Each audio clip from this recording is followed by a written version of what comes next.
जय Hind students, class 10th exercise 10.2 question number 10। सिद्ध कीजिए कि किसी बाह्य बिंदु से किसी वृत्त पर खींची गई स्पर्श रेखाओं के बीच का कोण स्पर्श बिंदुओं को मिलाने वाले रेखाखंड द्वारा केंद्र पर अंतरित कोण का संपूरक होता है। Prove that the angle between the two straight line two tangents drawn from an external point to a circle is supplemented to the angle subtended by the line segment joining the points of contact at the center। बच्चों सुनो, इस पर आधारित questions हमने पहले कर लिए और ये थ्योरम आ रही है उसके बाद में। चलिए, जब जो आए उसका स्वागत है। ये रहा सर्कल, ठीक है, ये रहा कोई एक्सटर्नल पॉइंट, इस पॉइंट से हमने डाल दी है इस पर टेंजेंट्स ड्रॉ कर दी है, ठीक। अब व्हाट दे आर सेइंग कि इनके जो पॉइंट ऑफ कांटेक्ट है, ये पॉइंट ऑफ कांटेक्ट है ना, स्पर्श बिंदु समझो ये P है, ये Q है, ये O है और इसको आप A ले लो, ओके, कुछ भी ले लो, नाम से कुछ नहीं होता, ठीक है। आपको क्या बताना है? आपको ये बताना है कि ये जो पॉइंट ऑफ कॉन्टेक्ट है, ये जो स्पर्श बिंदु है, इनको केंद्र से जोड़ दो ऐसे, ठीक है। केंद्र ये समझो, ये हटा दो, ये समझो, हाँ। तो केंद्र से जोड़ दिया। इनके कहने का अर्थ है कि ये दोनों संपूरक हैं, यानी कि सप्लीमेंट्री हैं, यानी कि इनका सम 180 है। तो ये तो बहुत सिंपल है बेटा। आपको पता है ना कि जो पॉइंट ऑफ कांटेक्ट पर रेडियस होती है वो परपेंडिकुलर टू द टेंजेंट होती है, यानी कि स्पर्श बिंदु पर जो त्रिज्या होती है वो स्पर्श रेखा पर लंबवत होती है। तो ये 90 का एंगल सबको मालूम है ना, और ये भी 90, ओके। अब 90 प्लस 90 कितना हो गया? 180, है ना। और किसी चतुर्भुज, ये चतुर्भुज है कि नहीं बेटा? देखो ये क्वाड्रिलेटरल है कि नहीं? शक्ल अजीब सी है लेकिन है तो क्वाड्रिलेटरल, है ना। क्वाड्रिलेटरल के चारों एंगल्स का सम कितना होता है? 360। उसमें से 90 प्लस 90 ये 180। अब 360 में से 180 तो यही पूरा हो गया, बचा कितना? 180, यानी इन दोनों का सम भी 180 होना चाहिए। क्लियर हुई मेरी बात? इन चारों का सम 360 होता है, चारों का योग 360 होता है। इसमें से ये 90 और ये 90, 180 हटा दो, तो 360 में से 180 हटा दिए, बचे 180। इन दोनों का योग भी 180 होना चाहिए। इतना सिंपल है कि नहीं? अब मैं इसको आपको लिख कर बताती हूँ ना। ये मैंने आपको पूरा लिखकर दिखा दिया है। टू शो, दर्शाना है, कोण ए और कोण ओ का योग 180 डिग्री, या फिर ए को बोल दो PAQ, थोड़ा ठीक से बोल दो, और ओ को बोल दो POQ। इन दोनों का सम शुड बी 180 डिग्री, ठीक है। अब सॉल्यूशन देखो बेटा, OP किसके ऊपर लंब है? AP के ऊपर। OQ किसके ऊपर लंब है? AQ के ऊपर, ये तो आपको पता ही है। तो ये 90 डिग्री। यहाँ पर बेटा आप पूरी जो प्रमेय नंबर 10.1 है ना, उसका पूरा कथन लिख देना, पूरा स्टेटमेंट लिख देना कि we know that the radius at the point of contact is perpendicular on the tangent. हम जानते हैं कि स्पर्श बिंदु पर त्रिज्या स्पर्श रेखा पर लंबवत होती है, ये पूरा लिख देना, ठीक है। इस हिसाब से ये दोनों 90-90 डिग्री के हो गए। नाउ इन क्वाड्रिलेटरल AQOP, आप चतुर्भुज AQOP में इन चारों का योग 360, इसमें से A लिख लिया और O लिख लिया। Q और P को मैंने साइड में, Q की वैल्यू भी 90 है और P की वैल्यू भी 90 है, ठीक है। 90 प्लस 90 180 हो गया, 180 इधर जाके माइनस 180 हो जाएगा, तो 180 हमको मिल जाएगा, प्रूव हो गया, ठीक है। Now come to the question number 11। सिद्ध कीजिए कि किसी वृत्त के परिगत समांतर चतुर्भुज समचतुर्भुज होता है। Prove that the parallelogram circumscribing a circle is rhombus. जो क्वेश्चंस छोटे होते हैं ना, वो सॉल्यूशंस इंपॉर्टेंट होते हैं, यानी जो क्वेश्चंस की लेंथ छोटी होती है ना, वो अक्सर एग्जाम में आ जाते हैं। तो ये है आपका क्वेश्चन नंबर 11। बोल रहे हैं कि एक सर्कल है, उसके सर्कमस्क्राइब किया हुआ एक पैरेललोग्राम है, यानी उसके परिगत बाहर बन रहा है, उसके बाहर एक समांतर चतुर्भुज बन रहा है। चलिए मैं इसका नाम रख देती हूँ ABCD, ठीक है।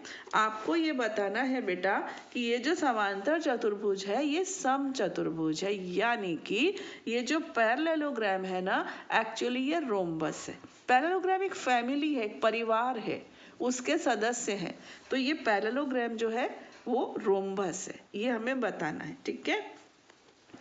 Do you remember question number 8?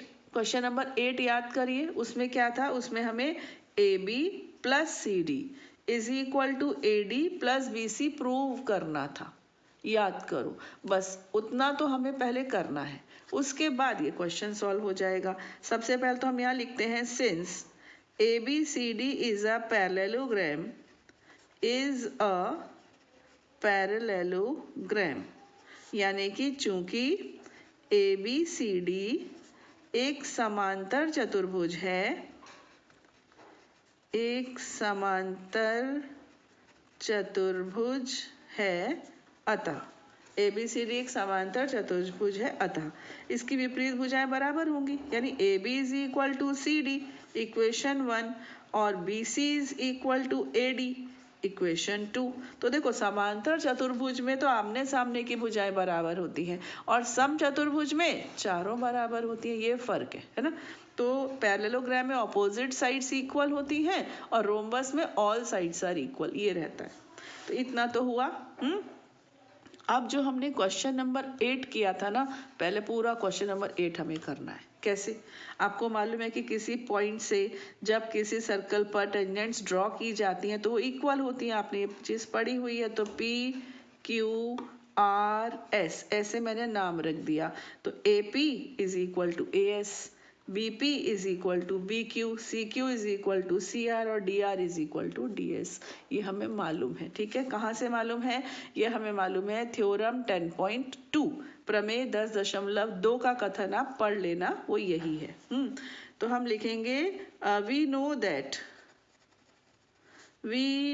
That, हम जानते हैं कि, हम जानते हैं, लिखने में राइटिंग अच्छी नहीं आती बेटा, पेन की ग्रिप अच्छी रही है। हम जानते हैं कि, यहाँ पूरा 10.2 का जो स्टेटमेंट है ना वो लिख देना कि tangents drawn from a point outside the circle are equal, यानी कि वृत्त के बाहर किसी बिंदु से वृत्त पर डाली गई स्पर्श रेखाओं की लंबाइयां बराबर होती हैं, लिख देना, ठीक है। इसके बाद हम अपना सवाल शुरू करते हैं। सबसे पहले मैं लिख रही हूँ AP is equal to AS, ये AP और ये AS, इसको कर दिया इक्वल, इक्वेशन 3। अब AP में कौन जोड़ेगा? BP। तो अब B से स्टार्ट करेंगे तो BP पहले लिख देंगे, BP is equal to BQ, equation 4।